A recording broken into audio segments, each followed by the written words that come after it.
Welcome back sa aking channel mga kapedal, kamotor at kasandok. Simple lang gagawin natin ngayon. Dahil hindi na lunch, gagawa tayo ng beef pepper dinner. Yung dinner kasi dinner na, kaya beef pepper dinner. Beef pepper lunch style, pero version ko. Ang tawag, beef pepper dinner. Ito ang mga kailangan. Half kilo ng beef. Pinaslice ko ng maninipis. Parang sangyup.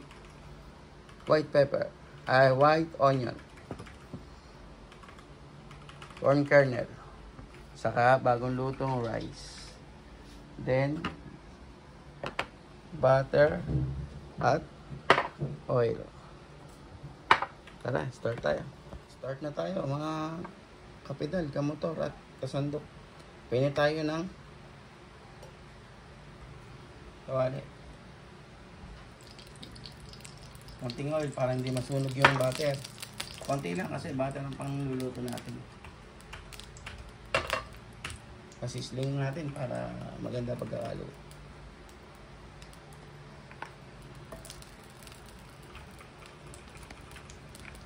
Butter.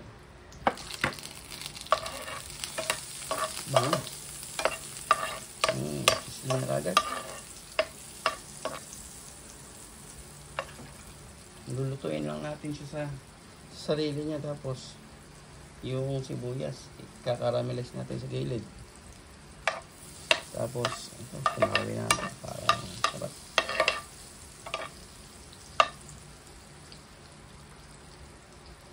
Lagay ko na itong bagong lutong rice.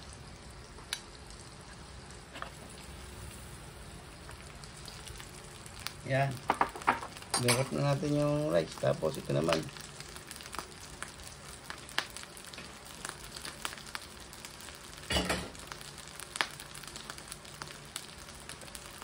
narin yun, nagsisisel na. Narin yun, nagsisisel na. Sunod natin yung beef. Nakita nyo yung pagkakakat. Pinamano-mano ko sa tropa yan. Kasama yan, dagdagan natin na maraming pepper. Kaya nga tinawag kasi beef pepper lang. Diba? Beef pepper dinner na yan. Hindi na dinner. Ay, hindi na lunch eh. Beef pepper dinner na. Dinner na eh.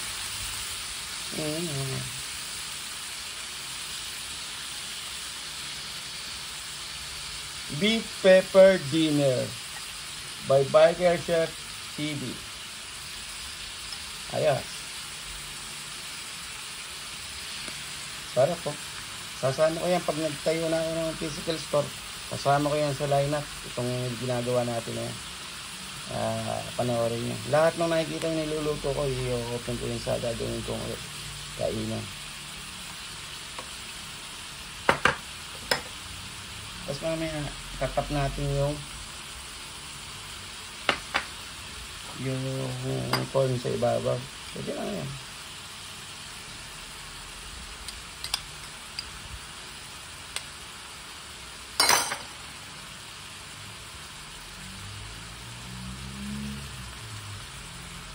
Buyas. Saka natin haluin na kami na.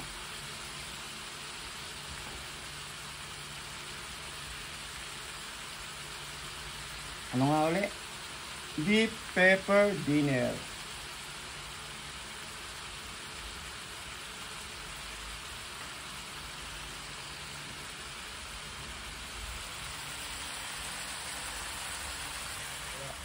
Hayaan nyo na magsisel. Gagawa tayo ngayon ng sauce nya.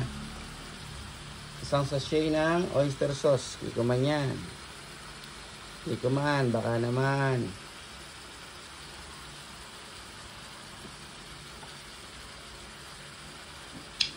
Kikuman, soy sauce, baka naman.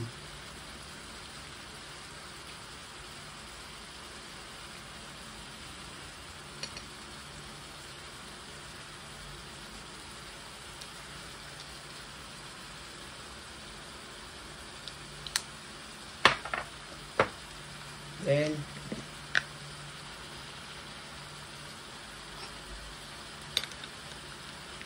3 tablespoon ng brown sugar.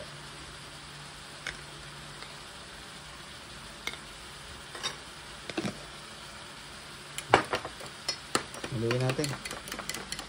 Yung sauce mixture natin, ayos na. Isang sachet ng oyster sauce na Kikkoman, 2 tablespoon ng Kikkoman soy sauce, saka 2 to 3 tablespoon ng brown sugar. Ito magiging ano natin, base syrup para sa kanyang ano.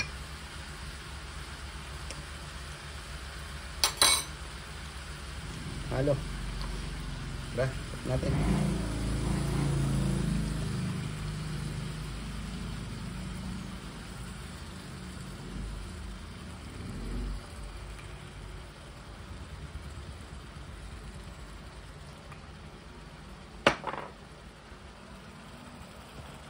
Lutuin lang natin siya 5 to 10 minutes pag may sizzle na yan. Tapos na ang ating beef pepper dinner. O, done na. Lagyan na natin ng pepper, kaya nga tinawag na beef pepper dinner. Dapat maraming pepper. Halo natin.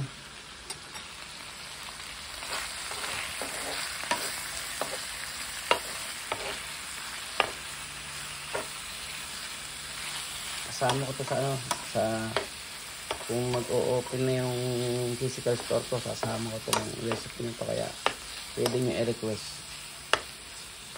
Saka ang magiging ano ng physical store ko, papareserve ko yun, tapos sabihin nyo kung anong gusto nyo lutuin, papaluto, tapos gagawin ko, tapos sabihin ko kung pwede na kayo pumunta, kasi for reservation. Yan, solving na.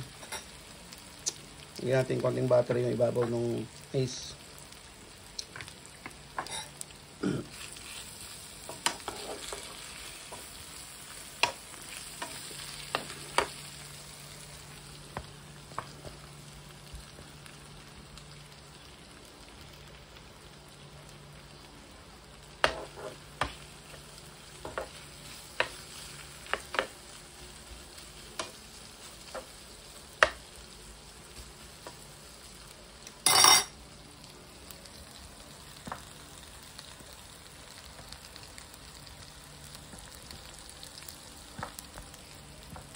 Tara, gawa naman tayo ng mas maliit na version, yung tig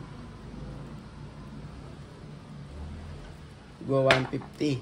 Kasi 250 yung isa, yung maliit, malaki. Ito naman 250. Caramelize tayo ng onion.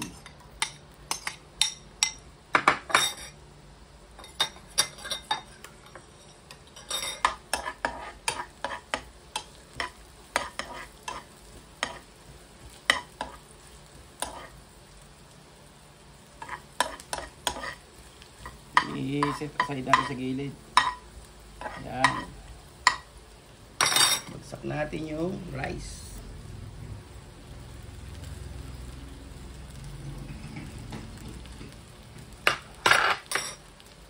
Butter sa gilid.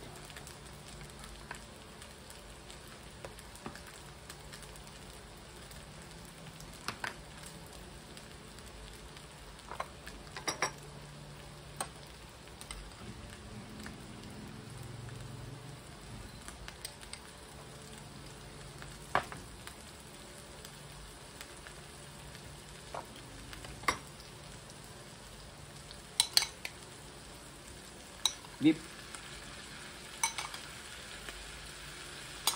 Itong ganito kalaki, good for 1 to 2 person. Nagre-range siya ng 150. Yung isa 250. Ibuhos na natin yung ginawa natin sauce nya, pampalasa.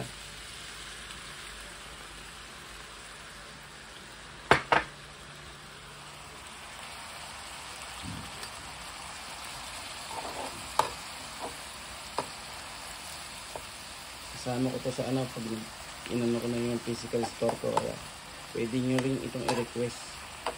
Kasi ang magiging team ng physical store ko, pwede mo, bago ka pumunta, sabihin mo na yung bibili mo kaya makakapamili ka. Ito, lambot. Masarap. Pag wala kasing honey, pwede brown sugar, kaya naghahalo yung toyo, yung kiko man kanina na oyster sauce saka butter, kaya sarap. Ginalo natin yung panalo.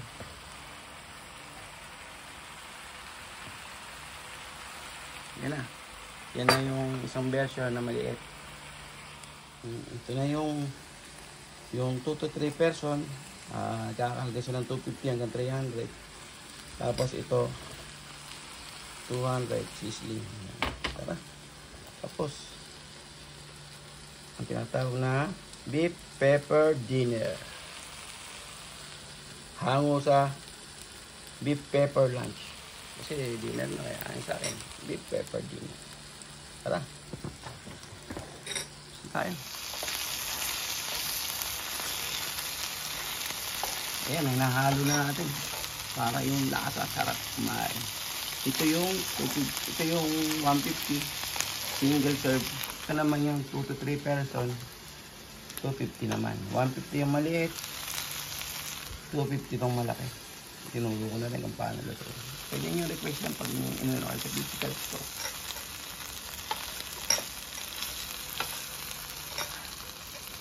Ayan, hinahalo na natin. Sarap.